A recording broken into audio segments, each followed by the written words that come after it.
নমস্কাৰ মই কনিষ্ক নাথ আৰু মই আছো আমাৰ যিটো এক্সিছ ডাইৰেক্টৰ যিটো অফিচ হয় আমাৰ ফ্ৰেঞ্চাইজি হয় মেনেজাৰ কৈছিলি ইয়াতে মই বহি আছো আৰু মোৰ লগতে আজি মই চিনাকি কৰা গৈছোঁ মোৰ বন্ধু আৰু আমাৰ এৰিজেন ইনষ্টিটিউটৰ ফাউণ্ডাৰ হয় দেৱেশ বৰুৱা। নমস্কাৰ। আৰু দেৱেশ কণ্টিনিউ এতিয়া ট্ৰেডিং কৰি আছে, ইনভেষ্টমেণ্ট কৰি আছে। চ' ট্ৰেডিঙত কি কি ষ্ট্ৰেটেজি ইউজ কৰে সেইটোৰ ওপৰতে আজি আমাৰ পডকাষ্টটো আছে। মই এতিয়া আমাৰ দেৱেশক মই সুধিব বিচাৰোঁ যে আপুনি কেনেকুৱা মানে কি কি ষ্ট্ৰেটেজি ইউজ কৰি ষ্টাডিঙৰ ওপৰত কি কৰিছে, কাৰণ আমাৰতো বহুত চেঞ্জ হৈছে মানে ষ্ট্ৰেটেজি চেঞ্জ হৈছে। এতিয়া আপুনি কোনটো ষ্ট্ৰেটেজিত কাম কৰে কেনেকুৱা মানে মই একচুৱেলি শ্বেয়াৰ প্ৰথম পাই গৈছোঁ। মই একচুৱেলি শ্বেয়াৰকে 2020 চনতে আৰম্ভ কৰিছিলোঁ, 2020ৰ লাষ্টত আৰম্ভ। আৰু এই আৰম্ভটো এইটো কাৰণে কৰিছিলোঁ যে এই বস্তুটোৰ ওপৰত আমাৰ সৰুতে শুনিছিলোঁ এবাৰ শ্বেয়াৰৰ বহুত ডাঙৰ প্ৰেচাৰ আহিছিলে, বহুতৰে পইচা গৈছিলে। আৰু তেতিয়া মানুহবিলাকে সাধাৰণতে ডিমেট একাউণ্ট নিজে খোলা নাছিলে, ব্ৰকাৰেজত গৈ পইচা দিছিলে। তো তেতিয়া এটা শ্বেয়াৰৰ বিষয়ে শুনিছিলোঁ আৰু তাৰপিছত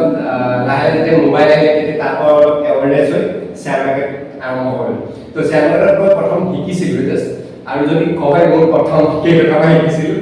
এটা এপ্লিকেশ্যন আছিলে, সেই এপ্লিকেশ্যনটো মই ডাউনলোড কৰিলোঁ, তাৰপৰা ডিমেট একাউণ্ট খুলিলোঁ তাতে, আৰু তাৰপিছত তাৰ পৰা মই 100 টকা আৰম্ভ কৰিছিলোঁ। 100 টকা 100 ৰুপিজৰ পৰা ষ্টাৰ্ট কৰা মানুহজন আজি ডাঙৰ এমাউণ্ট পেড কৰে। আমি এতিয়া ষ্টাৰ্টিঙত নকওঁ কাৰণে, কাৰণ মানে কি তেওঁ এতিয়া প্ৰফেচনেলি পুৰা ট্ৰেডাৰ হোৱা নাই, কাৰণ অলৰেডি এটা মানে কি বিজনেছ এটা লাভ কৰি আছে, এটা ইনষ্টিটিউট এটা চলাই আছে আৰু ফাউণ্ডাৰ হৈ আছে। এতিয়া ছাৰৰ এটা বহুত ষ্টুডেণ্ট আছে,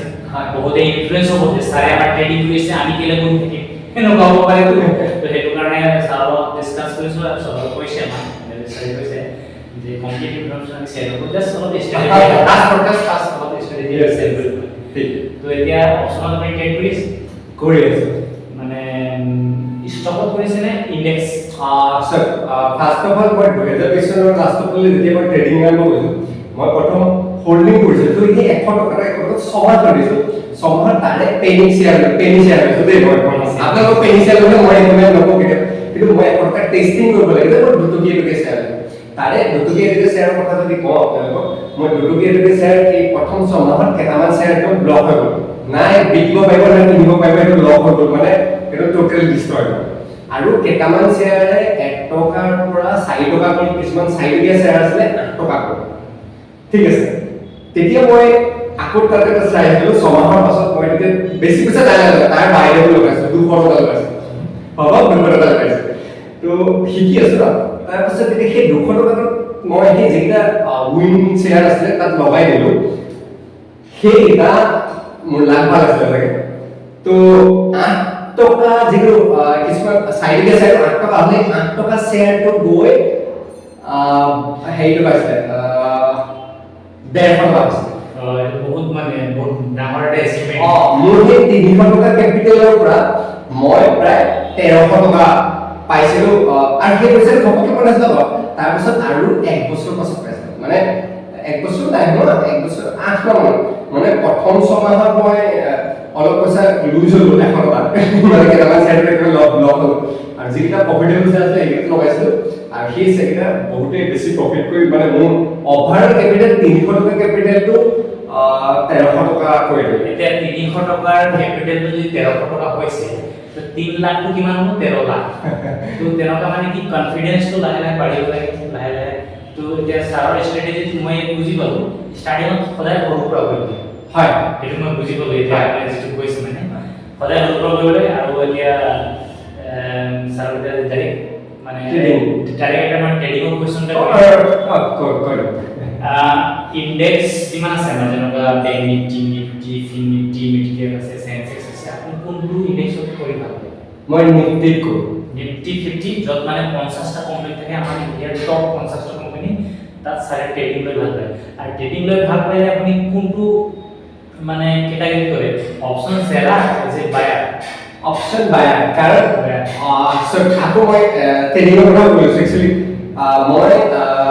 ট্ৰেডিঙততো মই অহাই নাছিলোঁ, মই 2023ত ট্ৰেডিং কৰিছোঁ। 2023 তাৰ পাছত মই কি কৰিলোঁ, তেতিয়া মই মিউচুৱেল ফাণ্ডৰ লগতে মানে এইখিনি লগত ইমান এৱাৰনেছ নাছিলে, মই যেতিয়া মানে শ্বেয়াৰ মাৰ্কেট যেতিয়া ষ্টাৰ্ট দিছোঁ 100 টকাৰ, তাৰপিছৰ পৰা লাহে লাহে এৱাৰনেছ আহিছে ঠিক আছে যেতিয়া মই 1 বছৰ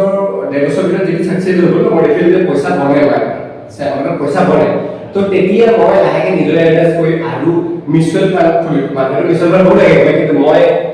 তাৰপাছত মিউচুৱেল ফাণ্ড খুলিছোঁ আৰু তাৰপাছত মই ইনভেষ্টমেণ্টটো বঢ়াই দিলোঁ তো সেই হিচাপত আৰু মই শ্বেয়াৰ মাৰ্কেটত ট্ৰেডিং কৰাই নাছিলোঁ ট্ৰেডিংটোৰ বিষয়ে বহুত কিতাপ আগত পঢ়িছিলোঁ একচুৱেলি ৱাৰেন বাফেটে কথা কয় একচুৱেলি আপুনি সেভ কৰি যাওক আৰু কেপিটেলটো গ্ৰ' কৰি গৈ থাকক এটা বহুত ভাল থাকিব তো ইনভেষ্টমেণ্টটো মই বহুত বেছি ছাপোৰ্ট কৰিছিলোঁ আৰু ট্ৰেডিংটো জিৰ' ছাপোৰ্ট আছিলে আমাৰ ট্ৰেডিঙৰ বিষয়ে প্ৰথম ট্ৰেডিঙত একদম নাছিলোঁ মই একদম মানে ট্ৰেডিং বুলি মই মানুহক কওঁ যে এইটো নেখেলিব এইটো নকৰিব ট্ৰেডিং ভাল নহয় তাৰপাছত মানে সেইটো কুৱেশ্যন আপোনাৰ মাইণ্ডত কেনেকুৱা আহে যে ট্ৰেডিংটো নকৰিব ট্ৰেডিংটো মই কিতাপ পঢ়িলোঁ ট্ৰেডিং আৰম্ভ কৰিলোঁ শ্বেয়াৰ মাৰ্কেট আৰম্ভ কৰিলোঁ তাৰপাছত কিতাপতে কিছুমান বস্তু পালোঁ তাৰ মাজত ট্ৰেডিংটো বেয়া নহয় যদি আপুনি কৰিব পাৰে সেইটো এটা ভাল কেৰিয়াৰ বেয়া নহয় মানে আপুনি ট্ৰেডিং কৰি বহুত ছাকচেছ হ'ব পাৰে আৰু অলপ কম হ'ব যিটো ইনভেষ্টমেণ্টত আমাৰ ওচৰত কেপিটেল বেছি লাগে সময় বেছি দিব লাগে আৰু যদি ট্ৰেডিং কৰে অলপ কম সময় কম প্ৰফিট হয় বহুত প্ৰফিটৰ কাৰণে বহুতে মৰে বহুত লোক কৰিব দিগদাৰ আছে মই যদি কওঁ ট্ৰেডিঙত আপুনি যদি 10,000 টকা লগাইছে তেনেহ'লে তাৰ পৰা যদি আপুনি দিনটোত 200 টকা যদি আপুনি প্ৰফিট বিচাৰে ন মই কৈছোঁ যে ব্ৰকাৰেজ কাটি ধৰি লওক আপুনি 300 টকা তো সেইটো চান্সেছ বহুত ভাল আছে উইন কিন্তু 10,000 টকা লৈ আপুনি যদি 1,000 টকা 2,000 টকা 3,000 টকা আশা কৰে তো তেতিয়া কি হৈ যায় মিছ হৈ যায় সেই আশাটো কি হৈ যায় কেতিয়াবা আপোনাৰ 10,000 টকাতে 5,000 ওলাই পাব কেতিয়াবা 10,000 টকাতে আপোনাৰ 8,000 লছ কৰিব পাৰে তো সেইটো কথা হয় যে প্ৰথমতে কৰিলোঁ বহুত লছ হ'ল কম বাৰু এতিয়া আপুনি কি কল সাইডতে পজিশন লৈ ভাল পায় না পুটত আচ্ছা মই ডাইৰেক্ট কৈছো ডাইৰেক্ট কলত পজিশন লৈ ভাল পায় না পুটত পুটত তো আমাৰ যিমান ষ্টুডেন্ট আছে এজন ষ্টুডেন্ট যিমান ষ্টুডেন্ট আছে যদি কোনোবা ইন্টাৰেস্টেড হয় ট্ৰেডিঙত তেতিয়াহ'লে ফোন কৰিব পাৰে মোৰ নাম্বাৰটো 700233050 আৰু ছাৰৰ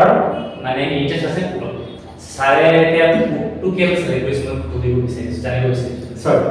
প্ৰথম সেৱা সাধাৰণতে মই যদি বস্তু ষ্টক কিনিছো দেখিছোঁ বাইকৰ পিছত লাহে লাহে বস্তু বাকি যায় তাৰপৰা আমি চেল কৰোঁ তাৰপৰা প্ৰফিট লওঁ সেই চিষ্টেমটো ট্ৰেডিঙতে লগাইছোঁ চেম সেইটো চিষ্টেম আছে তো বহুত কেইটা দিনত প্ৰফিট কৰিছিলোঁ কিন্তু তাৰ মাজত কি হৈ যায় সপ্তাহটোত অলপ প্ৰফিট কৰি ঠিকে পইচা ওলাইছোঁ কিন্তু এটা দিনে আহে সেইদিনত বহুত পইচা লছ কৰি গৈছোঁ মানে বহুত বেয়াকৈ পৰি যায় মাৰ্কেটত পৰি যায় বহুত বেয়াকৈ পৰি যায় আৰু সেইদিনা একদম ছাৰপ্ৰাইজ হৈ যায় আজিকালি কি হৈছে অলপ পৰি আকৌ উঠি হৈ যায়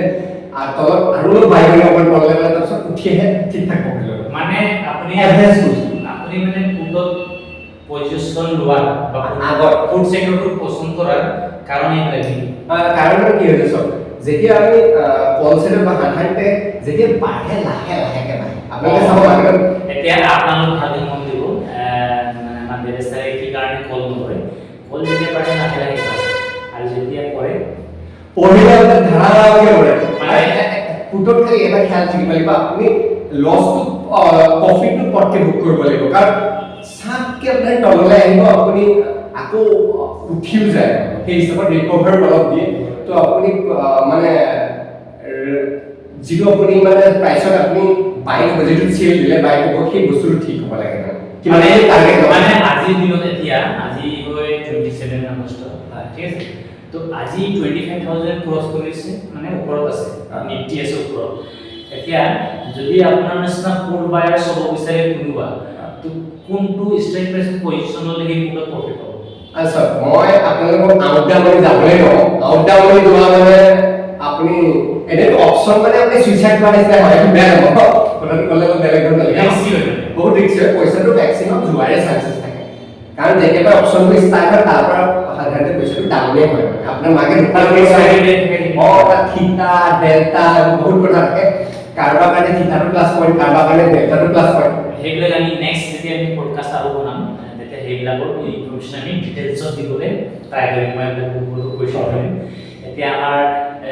আজি যিটো পডকাষ্ট হয় পডকাষ্টৰ নাম যিটো মই নাম দিয়ে যে পডকাষ্টৰ নাম কি মানে কি গুটকা কি বুলি দিয়ে আৰু এটা কুৱেশ্যন কৰিম মই তাৰপিছত আমি পডকাষ্টটো সমাপ্ত কৰিম আপোনালোক বৰ হ'বলৈ নিদিওঁ আমি তো চিৰিয়াছলি এইটোৱে যে এতিয়ালৈকে আপুনি মানে বুকত যিমান বাৰ পজিশ্যন লৈছে ধৰি লৈছোঁ 100 বাৰ পজিশ্যন লৈছে বুকত তাৰপিছত কিমান বাৰ ছাকচেছ হৈছে সব বুটত আপোনাৰ আপুনি ট্ৰেডটো লোৱাৰ লগে আপোনাৰ ট্ৰেডটোৱে আপোনাৰ চান্স দিয়ে যে প্ৰফিট ল'ব কাৰণ ফ্লাকচুৱেট হৈ থাকে ন আপুনি অলৰেডি উঠে খালি আমাৰ মানুহে এটা ভুল হৈ যায় চবৰে মোৰো ভুল হৈছিলে বহুতবাৰ ভুল হৈছিলে সেইটো কাৰণে মই কেপিটেল যিটো ট্ৰেডিং কেপিটেল আছিলে বহুতে মানে জিৰ'ই কৰি পেলালোঁ সেই কেপিটেলটো আকৌ কেপিটেল এড কৰিলোঁ তো সেইটো হৈ যায় ট্ৰেডিঙৰ সেই বস্তুটো সেয়া হ'ল তো কি হৈ যায় আপুনি লছটো হোল্ড কৰিব লাগে লছটো হোল্ড লগালে কাটি লাগে প্ৰফিটটো লাগিলে অলপ কমি পৰে কিন্তু অপশ্যনৰ প্ৰফিট হোল্ড কৰাটো মানে মই এইটো নকওঁ যে দিনটো হোল্ড কৰি দিব উল্টা থিতা কেতিয়াবা মানে কমিয়ে যাব এনেই আপুনিতো হিচাপ কৰি লৈছে কাৰণ আপুনি এতিয়া ট্ৰেডিং ইণ্ডাষ্ট্ৰীত আছে ট্ৰেডিং ইফালে বিজনেছটো চলিছে তথাপি আপুনি ট্ৰেডিঙত এতিয়া সোমাই আছে বহুত দিন হৈ গৈছে টাইম দি আছে মোৰ এই কুৱেশ্যনটো আকৌ এবাৰ ৰিপিট কৰিছোঁ মই যে এতিয়ালৈকে যদি আপুনি এনেই এক্সাম্পল আগতে যদি 100টা যদি ট্ৰেড লৈছে বুকত কিমান পাৰ্চেণ্টেজ ছাকচেছ হৈছে মই আপোনাৰ প্ৰফিট এণ্ড P&L চাবলৈ বিচৰা নাই মই জাষ্ট মানে এইটো জাষ্ট এক্সপিৰিয়েঞ্চৰ কাৰণে সুধিছোঁ নেক্সট যিমান পডকাষ্ট কৰিম তেতিয়া আমি P&L লৈ আহিম আমাৰ যিমান ক্লাইণ্ট আছে P&L দেখোন পাছত জাষ্ট এইটো ইন্ট্ৰডাকশ্যন ভিডিঅ' হয় আজি মানে পডকাষ্টৰ ফাৰ্ষ্ট ইন্ট্ৰডাকশ্যন ভিডিঅ' হয় চ' আপোনাক এইটো সুধিছোঁ মই 100টা যদি পুট পজিশ্যন লৈছে মানে 100 ডেজ যদি পুটৰ পজিশ্যন লৈছে কিমান পাৰ্চেণ্টেজ ছাকচেছ পাইছে কাৰণ আপোনাক মই দেখাব আপুনি অকল পুটতে পজিশ্যন थोड़ा एक्सपीरियंस शेयर কৰি দিম কিমান পাৰ্চেন্টেজ লৈছে পাৰ্চেন্টেজ লছ কৰিছে সেইটো কৈ দিলে ভাল সব কোটৰ লোৱা বস্তুটো মই এটা কেপিটেল লছ কৰিছোঁ কিন্তু কলত যিমানটো লছ কৰিছোঁ তাৰ পৰিমাণ খুব কম হয় কাৰণ খুলিলে বহুত বেয়া হয় তো এই হিচাপত মই সেইটো এটা প্লাছ পইণ্ট বুলি ভাবোঁ সেইটো এটা প্লাছ বেছি পাই যায় প্ৰিমিয়াম আৰু যিবিলাক বুলিছ ডে হয় ন তো বুলিছ ডে তো অবভিয়াছলি লছেছটো বহুত হয় কিন্তু হ'লেও এটলিষ্ট মানে কম পইণ্ট লওক যেতিয়া বুলিছ মাৰ্কেট থাকে মই সেইদিনা এক্সপেক্টে নকৰোঁ ডাঙৰ প্ৰফিটৰ মই সেইদিনা স্কেলপিংটো বহুত ভাল বস্তু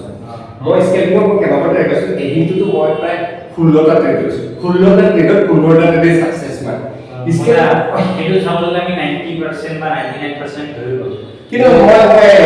ইমান ভাৰ্টেড কৰিব নকওঁ খালি মই জাষ্ট এদিন মই নিজকে ট্ৰাই কৰি চাইছিলোঁ যে স্কেলপিং কৰি কেনেকুৱা হয় এটাই লগ কৰিছোঁ এটা অপকে লৈছোঁ 16টা ট্ৰেডত 15টা ট্ৰেড ছাকচেছ আছে আৰু বেছি মই নাছিলোঁ জাষ্ট মানে প্ৰিমিয়ামটো 4 টকা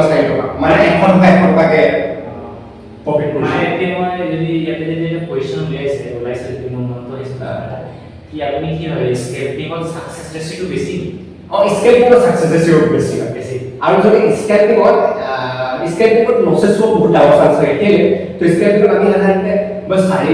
4টা পইণ্ট আমি 10 পইণ্ট এনেকৈ এক্সপেক্ট কৰোঁ বাই চান্স সেইটো আহিব ৰিটাৰ্ণ যদি ৰৈ থাকোঁ কেতিয়াবা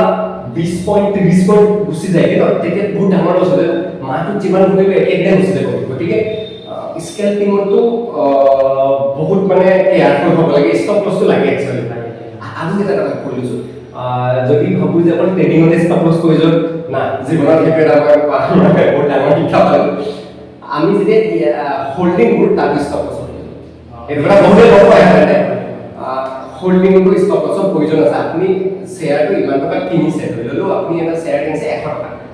আপুনি ভাবিছে যে 120 টকা যাব ঠিক আছে এমাহৰ পাছত বা দুমাহৰ পাছত বা এবছৰ পাছত 120 টকা যাব কিন্তু সি গৈ যদি আপোনাৰ 60 টকা হয় 60 টকা হৈ 40 টকা হৈছে তথাপিও আপুনি ভাবিছে যে কি আহিব মই ভাবোঁ যে তেওঁকটা আমি ক্লোজ কৰি দিলে ভাল কাৰণ তাতো এটা ষ্টপ লছ থকাটো প্ৰয়োজন মই ভাবোঁ শ্বেয়াৰ মাৰ্কেটত এনি চবতে ষ্টপ লছ থকা আৰু লাষ্ট আৰু এটা কথা আপোনালোকক কৈ দিওঁ চবতকৈ মানে গুৰু মন্ত্ৰ বুলি ক'লে ভিডিঅ'টো শেষ কৰাৰ আগত গুৰু মন্ত্ৰ এটা দিব আমাৰ মানে শ্বেয়াৰ মাৰ্কেটত এইটোহে পইচা লাগিব যিটো পইচা আপোনাৰ লছ কৰিলে একো নহয় লোন লৈ আপোনালোকে শ্বেয়াৰ মাৰ্কেটত ট্ৰেডিং কৰিবলৈ বা ইনভেষ্টমেণ্ট কৰিবলৈ নাহিব বা আপোনাৰ যদি কিবা সাঁচতীয়া ভাল পইচা আছে সেই পইচাটো লৈ আপুনি ট্ৰেডিং আৰু শ্বেয়াৰ মাৰ্কেটত নাহিব শ্বেয়াৰ মাৰ্কেটত মাত্ৰ এইকেইটা পইচা লৈ আহিব আপোনাৰ যিকেইটা পইচা আপোনাৰ জেপৰ পৰা গ'লেও আপোনাৰ একো প্ৰব্লেম নাই চাপ'জ আপুনি 10 লাখ টকাৰ আপোনাৰ কেপিটেল আছে তো 10 লাখ টকাৰ মোৰ হিচাপত আপোনাৰ 50,000 টকা এটা লছ হ'লে আপোনাৰ একো গাত নালাগে তো আপুনি সেই 50,000 লৈ আহিব মাৰ্কেটত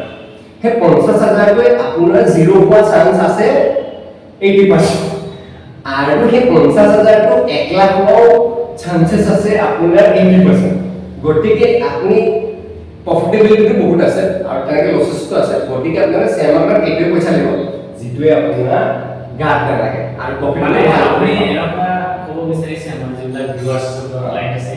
আপুনি ক'ব বিচাৰিছে যে কি এনেকুৱা এটা লিকুইডিটি ইউজ কৰিবলৈ য'ত এইটো মানে এনে থোৱা আছে মানে আপোনাৰ মানে যদি ধৰি লৈছোঁ প্ৰপাৰ্টি 10 লাখ আছে তাৰ ভিতৰত যদি কেছ 10 লাখৰ ভিতৰত 5 লাখ আছে বা 8 লাখ আছে তাৰ ভিতৰত আপুনি 10% 5% ইউজ কৰিব কৈছে yes 10% ইউজ কৰিব কৈছে হয় যি প্ৰফেশনাল আপোনাৰ সেভিংস হয় 10% তো ঠিক আছে আজি আমি গুৰু মন্ত্ৰটো পালো কি যে আমাৰ যেতিয়া ক্যাপিটাল যদি 10 লাখ থাকিব তেতিয়া আমি 10% ইউজ কৰিব লাগে তাতকৈ বেছি ইউজ কৰিব নালাগে তো আজি ভিডিওটো ইয়াতে সমাপ্ত কৰিছো আমি নেক্সট ভিডিও আমাৰ অহা সপ্তাহত আহিব আৰু আমাৰ এই ইয়াতে পাৰ্টিসিপেট কৰিবৰ কাৰণে আমি চান্স দিম ইনভেস্টাৰ আমি চান্স দিম পেৰাডাইছবিলাকো চান্স দিম আমি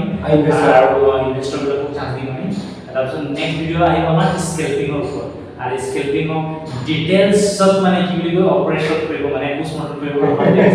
ঠিক আছে থেংক ইউ